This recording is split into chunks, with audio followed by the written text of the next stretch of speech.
UGC act का support हर किसी को करना चाहिए, मैं भी करती हूँ। और अगर आपको लग रहा है कि ये सारे लोग जो अभी विरोध कर रहे हैं इस एक्ट को लेकर, ये कहीं ना कहीं यूजीसी एक्ट के खिलाफ है, आप गलत है, क्योंकि कोई भी यूजीसी एक्ट के खिलाफ नहीं है।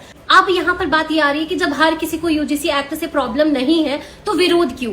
विरोध एक्ट का नहीं, विरोध हो रहा है उसमें जो नए रूल्स लाए गए हैं, जो नए चेंजेस करे गए हैं उनको लेकर। क्योंकि एक पक्ष के साथ समानता करना सही है, लेकिन दूसरे पक्ष का शोषण करना सही नहीं है। अब यहाँ पर हम सबकी सिर्फ 3 मांगे हैं, और आप भी चाहे किसी भी वर्ग से हैं, अगर आप निष्पक्षता के साथ देखेंगे तो आप भी इस विरोध में शामिल होंगे जनरल कैटेगरी वालों के साथ। पहली मांग ये है कि अगर कोई फॉल्स कंप्लेन करता है, कोई झूठे आरोप लगाता है किसी पे, और ये बाद में प्रमाणित हो जाता है कि उसने झूठा आरोप लगाया, तो उसके ऊपर भी सजा का कोई ना कोई प्रावधान होना चाहिए, उस पर भी कुछ ना कुछ एक्ट लगना चाहिए, उस पर भी कार्रवाई होनी चाहिए। क्योंकि ऐसे तो लोग निरंकुश हो जाएंगे ना, वो अपनी पर्सनल रंजिश निकालने के लिए या किसी भी तरीके से दुश्मनी निकालने के लिए किसी पर कोई भी आरोप लगा देंगे, और वो तो निश्चिंत रहेंगे क्योंकि उन्हें पता है कि उन पर कोई कार्रवाई नहीं होगी। ऐसे जिस पर आरोप लगेगा वो बच्चा भले ही निर्दोष साबित हो जाए, लेकिन उसका समय भी बर्बाद जाएगा, उसकी इज्जत भी बर्बाद जाएगी। और कुछ बच्चे इस तरीके की चीजें नहीं सह पाते हैं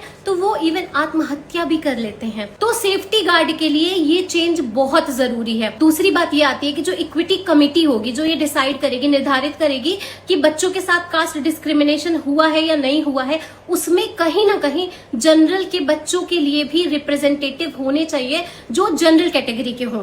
और अगर समानता लानी है कि किसी के साथ गलत ना हो, तो आप ज्यादा एसटी एससी ओबीसी के मेंबर रख लीजिए, आप 1 से 2 एटलीस्ट जनरल कैटेगरी के मेंबर्स को भी शामिल करिए उस कमेटी में। आप बताओ कहां पर ये मांग गलत है? तीसरी मांग ये हो रही है कि जिस तरीके से गलत है किसी को किसी की जाति के आधार पर गलत बोलना, कास्ट डिस्क्रिमिनेशन करना उनके साथ, उसी तरीके से जो गलत तरीके से नारे ब्राह्मण्स के लिए लगाए जाते हैं, जनरल कैटेगरीज वालों को गालियां दी जाती हैं उनके जाति के नाम पर, जो कि खुलेआम है, तो वो भी बंद होनी चाहिए।